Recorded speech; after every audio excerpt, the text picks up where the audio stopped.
Andhra Pradesh DGP Rajendranath Reddy మీద కేంద్ర ఎన్నికల సంఘం వేటు వేసిన నేపథ్యంలో ఆంధ్రప్రదేశ్కి కొత్త డీజీపీ వచ్చిన తరువాత మరో 10 మంది ఐపీఎస్ల మీద అలాగే 20 మంది డిఎస్పీల మీద వేటు పడబోతోంది.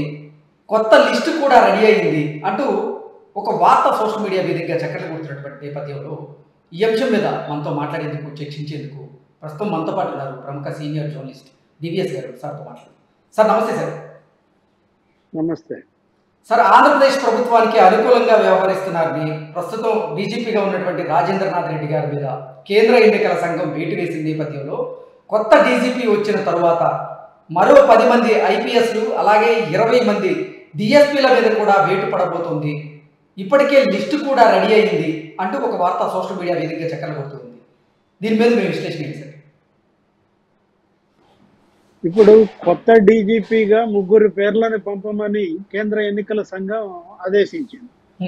ఈ రోజు 11 గంటల లోపు 3 పేర్లు ఆ ప్యానల్ జాబితా ఇవ్వమని, 5 ఏళ్ల వాళ్ళ యొక్క గ్రేడింగ్స్ కానీ వాళ్ళ యొక్క విజిలెన్స్ సర్టిఫికెట్లు కానీ అన్ని కూడా పంపమన్న దీంట్లో ద్వారకా తిరుమలరావు డీజీపీ కాబోతున్నాడు అని తెలుస్తోంది.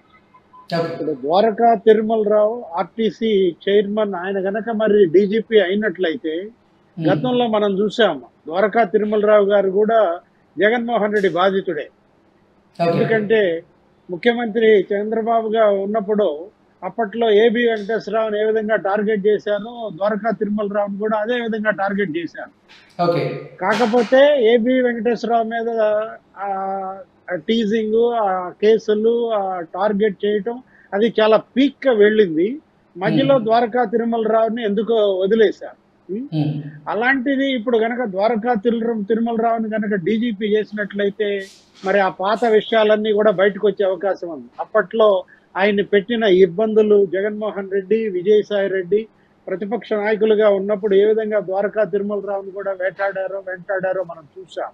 ఆయనే కనుక డీజీపీ కనుక అయినట్లయితే మళ్ళా వైసీపీకి మళ్ళా ఒక రకంగా చుక్కలు కనపడే అవకాశం ఉందన్నమాట. అంజనా సిన్హా అంటున్నారు, తర్వాత మాదిరెడ్డి ప్రతాప్ రెడ్డి అంటున్నారు, వీళ్ళ 3 జాబితా వెళ్తుందంటున్నారు. వీళ్ళు కాకుండా ఇంకా ఎవరి జాబితా ఉన్నా పంపుతారా? సిఎస్ జవహర్ రెడ్డి మనం చూడాలి. ఎందుకంటే ఇవాళ సీనియారిటీలో ఉన్నది వీళ్ళ 3. ఏది 1990 బ్యాచ్ కానీ 91 బ్యాచ్ కానీ. వీళ్ళని కాదని మళ్ళా 92 బ్యాచ్ ఇంకా కింద వాళ్ళని కనుక పంపినట్లయితే అప్పుడు ఈసీ మళ్ళా దీనిపైన ఫైర్ అయ్యే అవకాశం ఉంది. అది అసలు సిఎస్కే ఇబ్బంది అవుతుంది. ఇప్పటికే సిఎస్ జవహర్ రెడ్డి పైన కూడా వేటు సిద్ధంగా ఉందని ఇవాళ ప్రధాని మోడీ పర్యటన మనం చూస్తున్నాం. కొద్దిసేపట్లో ఇవాళ ప్రధాని పర్యటిస్తున్నారు. మళ్ళా 8వ తారీఖు కూడా ప్రధాని పర్యటన ఉన్న నేపథ్యంలో next wicket CS Jawahar Reddy అనేది ప్రచారం తీవ్రంగా ఉన్న దీంట్లో ఈ వేటు అంతా కూడా ఇప్పుడు మనం చూసుకున్నట్లయితే ఇప్పటి వరకు వేటుబడిన ఐఏఎస్లు, ఐపీఎస్లు పురంధేశ్వరి కంప్లైంట్ గుర్తొస్తాను. ఏపీ బీజేపీ అధ్యక్షురాలు పురంధేశ్వరి 22 మందితో జాబితా పంపింది. ఆ జాబితాలో వరుస పెట్టి ఒక్కొక్క వికెట్ పడుతూ వస్తున్నటువంటి పరిస్థితుల్లో మనం చూసాం. గతంలో 9 మంది అధికారులను తప్పించారు. ఏది 3 ఐఏఎస్లు, ఆ తర్వాత 6 ఐపీఎస్లు, పాల్రాజ్ ఐజీతో సహా 5 ఎస్పీలని వేటు వేశారు. ఏది ప్రధాని చిలకలూరిపేట పర్యటన నీకు గుర్తుండే ఉంటుంది. ఆ బొప్పూడి సభలో ఆ గ్యాలరీ ఇన్ఛార్జిగా అక్కడ ఉన్నటువంటి ఆ ఎస్పీ పరమేశ్వర్ రెడ్డి వైఫల్యం కావచ్చు, ఆ ట్రాఫిక్ ఇన్ఛార్జిగా అక్కడ ఉన్నటువంటి వైఫల్యం కావచ్చు, ఎస్పీ 6 ఐపీఎస్ల పైన వేటుబడింది అప్పుడు. ఇప్పుడు మరి అసలు ఏకంగా డీజీపీ పైన వేటుబడింది. ఎవరు? రాజేంద్రనాథ్ రెడ్డి. వీళ్ళందరూ కూడా పురంధేశ్వరి జాబితాలో ఉన్న వాళ్లే. మొన్న మనం చూసాం ఆమె జాబితాలో ఆ బేవరేజెస్ కార్పొరేషన్ ఎండి ఎవరు? వాసుదేవరెడ్డి. ఏ విధంగా బేవరేజెస్ కార్పొరేషన్ ఎండిగా వాసుదేవరెడ్డి మద్యం ఎలా ఆ డిపోల నుంచి వైసీపీకి తరలించేస్తున్నారో, వైసీపీ వాళ్ళు గోడౌన్లలో మద్యం నిల్వ చేస్తున్నారో, ఉదయం 11 గంటలకే ఆ రోజు అమ్మాల్సినటువంటి మద్యం అంతా కూడా అయిపోయిందని బిల్లులు రాసేసిన పరిస్థితుల్లో బేవరేజెస్ కార్పొరేషన్ ఎండి మీద ఫిర్యాదు ఆ 22 మంది జాబితాలో ఆయన కూడా ఒకడు. ఏం జరిగింది? వాసుదేవరెడ్డి పైన వేటు పడింది. పెట్టుబడి. వీళ్ళందరినీ కూడా పోలింగ్ విధులకు దూరంగా ఉంచాలని చెప్పి చాలా స్ట్రిక్ట్ ఆర్డర్స్ ఇచ్చింది కేంద్ర ఎన్నికల సంఘం. ఉమ్, ఇప్పుడు పురంధేశ్వరి ఆ 22 మందిలో ఈ 9-10 మంది వేటు తర్వాత నెక్స్ట్ ఎవరు? ఈ వారం రోజుల్లో ఇంకా ఎంతమంది ఐపీఎస్ల పైన వేటు పడబోతోంది అంటే ఆ మిగిలిన 12 మంది పైన కూడా వేటు సిద్ధంగా ఉందా? ఉమ్, ఏది పిఎస్ఆర్ ఆంజనేయులు ఆమె కంప్లైంట్ చేసిన వాళ్ళల్లో ఆయన కూడా తప్పించిన పరిస్థితి. అవును. ఆ తర్వాత ఏది ఇంటెలిజెన్స్ చీఫ్ గా సిఐడి చీఫ్ గా పిఎస్ఆర్ ఆంజనేయులు ఏ విధంగా వైసీపీకి ఇదయ్యారో మనం చూసాం. ఆ తర్వాత రిషాంత్ రెడ్డి, ఉమ్, రఘురామిరెడ్డి, కొల్లి రఘురామిరెడ్డి మాజీ ముఖ్యమంత్రి చంద్రబాబుని నంద్యాలలో ఏ విధంగా అరెస్ట్ చేసి ఆ రోడ్డు మార్గాన్ని తీసుకొచ్చారో మనం చూసిన పరిస్థితి. ఆ కొల్లి రఘురామిరెడ్డి, రిషాంత్ రెడ్డి, పిఎస్ఆర్ ఆంజనేయులు వీళ్ళంతా కూడా టెలిఫోన్ ట్యాపింగ్ వెనక ఉన్నారని, ఉమ్, పెద్ద ఎత్తున ఆంధ్రప్రదేశ్లో టెలిఫోన్ ట్యాపింగ్ జరుగుతోందని ప్రతిపక్ష నాయకులు బీజేపీ, ఆ తర్వాత జనసేన, తెలుగుదేశం నాయకుల ఫోన్ ట్యాపింగ్ మనం చూసాం. 3 ఏళ్ల క్రితమే మాజీ ముఖ్యమంత్రి తన ఫోన్ ట్యాపింగ్ జరుగుతోందని ప్రధానికే లేఖ రాశారు. ఆ ఫోన్ ట్యాపింగ్ ఇవాళ మరి తెలంగాణలో ఏ విధంగా ప్రకంపనలు సృష్టించిందో మనం చూసాం. ఇప్పుడు ఇక్కడ కూడా రిషాంత్ రెడ్డి, మరి కొల్లి రఘురామిరెడ్డి, ఆ తర్వాత రఘువీరారెడ్డి వీళ్ళందరూ కూడా సీఎం సొంత సామాజిక వర్గానికి చెందినటువంటి కొంతమంది ఐపీఎస్లు ఏ విధంగా వైఎస్ఆర్ కాంగ్రెస్ పార్టీకి భజన పరులుగా మారారో, విపక్షాన్ని అణిచివేశారో, ప్రజా సంఘాల పైన, మీడియా పైన తెలుగుదేశం, జనసేన, బీజేపీ, కమ్యూనిస్టులు, కాంగ్రెస్ ఎలా తప్పుడు కేసులు పెట్టారో మనం చూసాం. వీటన్నిటికీ పరాకాష్ట మొన్న సీఎం రమేష్ పైన దాడి. ఏది అనకాపల్లి ఎంపీ అభ్యర్థి సీఎం రమేష్ అక్కడ డిప్యూటీ సీఎం బూడి ముత్యాల నాయుడు స్వగ్రామానికి వెళ్ళడం, అక్కడ బూడి ముత్యాల నాయుడు స్వగ్రామంలో ఆయన బావమరిది ఏంటి డ్రోన్ మీద బీజేపీ జెండా ఎగరేసినందుకు అతన్ని ఇంటిపైన దాడి చేయటం, కొట్టడం, అతనికి రక్షణగా వెళ్ళినందుకు సీఎం రమేష్ పైన దాడి చేయటం, ఆయన చొక్కా దించేయటం, పోలీస్ స్టేషన్లోనే దాడి. ఏ విధంగా ఇక్కడ పోలీసులని అడ్డం పెట్టుకుని వైఎస్ఆర్ కాంగ్రెస్ పార్టీ గుండాలు, రౌడీలు చెలరేగిపోతున్నారో మనకి 4 ఏళ్లుగా చూస్తున్నాం. ఇప్పటికి కూడా పోలీసులో మార్పు లేకపోవడం, ఇంకా ఏపీ పోలీస్ ట్రాక్ ఎక్కకపోవడం పైనే కేంద్ర ఎన్నికల సంఘం సీరియస్ గా ఉంది.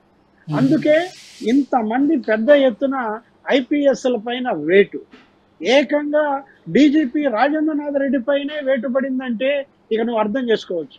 ఏది కేంద్ర ఎన్నికల సంఘం ఆంధ్రప్రదేశ్లో ప్రశాంత ఎన్నికల నిర్వహణ కోసం ఏ విధంగా కఠినమైన చర్యలు తీసుకుంటుందో మనం చూసామన్నమాట. ఇప్పుడు డీజీపీ రాజేంద్రనాథ్ రెడ్డి ఆయన కన్నా 11 మంది సీనియర్లు, వాళ్ళందరినీ తోసిరాజని ఈయన పెట్టారు. ఎవరిని? కసిరెడ్డి రాజేంద్రనాథ్ రెడ్డిని. ఆయన డమ్మీ అయిపోయాడు. ఏంటి? అవినాష్ రెడ్డిని అరెస్ట్ చేయడానికి సిబిఐ వస్తే కర్నూలు ఆ విశ్వభారతి హాస్పిటల్ దగ్గర మనం చూసాం. సిబిఐ అధికారులనే తరిమేశారు. 3 రోజులు గెస్ట్ హౌస్ లో ఉండి కూడా సిబిఐ అధికారులు అవినాష్ రెడ్డిని అరెస్ట్ చేయలేని పరిస్థితి.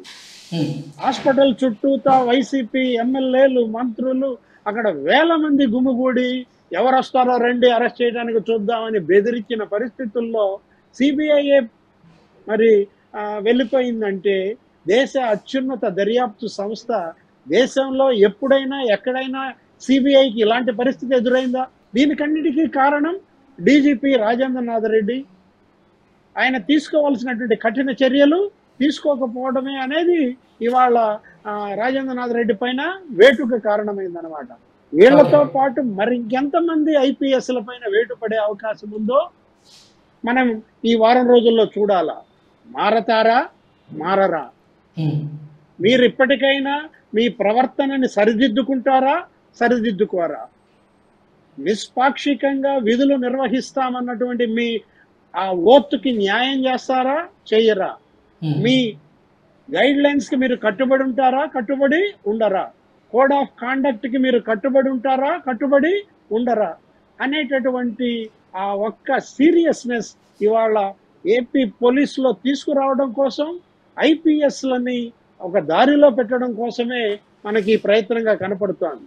కింది స్థాయిలో కానిస్టేబుళ్ళు కానీ, ఆ తర్వాత ఇన్స్పెక్టర్లు కానీ, సబ్ ఇన్స్పెక్టర్లు, డిఎస్పీలు వీళ్ళందరూ కూడా పక్కదారి పడుతున్నారు. ఎందుకని?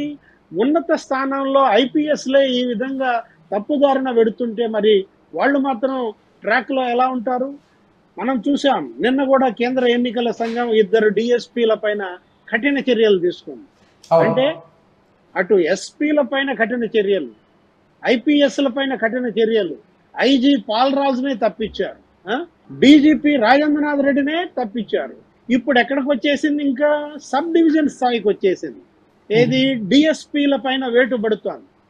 నిన్న 2 డిఎస్పీలను తొలగించారు, మరో 10-15 మంది డిఎస్పీలను తప్పిస్తారనే ప్రచారం జరుగుతోంది. ఈ దెబ్బకి ఏది? డీజీపీ కార్యాలయం దగ్గర నుంచి, ఐజీ కార్యాలయం దగ్గర నుంచి, ఎస్పీ కార్యాలయాలు, సబ్ డివిజన్ కార్యాలయాలు అన్నీ కూడా ఇవాళ ప్రకంపనలు సృష్టిస్తున్న పరిస్థితి అన్నమాట. కేంద్ర ఎన్నికల సంఘం ఈ స్థాయిలో ఆంధ్రప్రదేశ్ పరిపాలనా యంత్రాంగం పైన కొరడా జలిపిస్తుందని కానీ, ఉక్కుపాదం మోపుతుందని కానీ మనం ఊహించలేదు.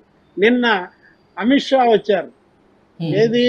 కేంద్ర హోంమంత్రి నిన్న అమిత్ షా వచ్చి నిన్న ఆయన ఇచ్చిన హెచ్చరిక మనం చూసాం. గుండాగిరిని సహించే ప్రసక్తి లేదు, నేరగిరిని సహించే ప్రసక్తి లేదు, మాఫియా రాజ్ ఆంధ్రప్రదేశ్లో నడుస్తోంది, భూ mafia, mine mafia, wine mafia అంటూ మొన్న రాజ్నాథ్ సింగ్ కూడా హ్యూమన్ ట్రాఫికింగ్ మాఫియా అన్నాడు. ఇలా ఒక్కొక్క బీజేపీ మంత్రి ఒక్కొక్క కొత్త రకం మాఫియా పేరు చెప్తున్నారు. ఏది? గతంలో మనం చూసాం, జేపీ నడ్డా ఎడ్యుకేషన్ మాఫియా అన్నాడు. అంతకుముందు అమిత్ షా అన్నారు ఏమని? ఫార్మా మాఫియా అన్నాడు. ఆంధ్రప్రదేశ్లో ఇన్ని రకాల మాఫియాలు, నవరత్నాలు కాదు, నవ మాఫియాలని పెంచి పోషించారు జగన్మోహన్ రెడ్డి అనే దీంట్లో ఇవాళ ఈ మాఫియాని అణగదొక్కడం కోసం ముందుగా పోలీస్ వ్యవస్థని దారిలో పెడుతోంది. ఈ వారం రోజుల్లో ఆంధ్రప్రదేశ్ పోలీస్ మళ్ళా పునరుత్తేజం, పునర్వైభవం దిశగా ఎంత మేరకు నడుస్తుందో చూడాలి. Okay, okay sir, thank you so much.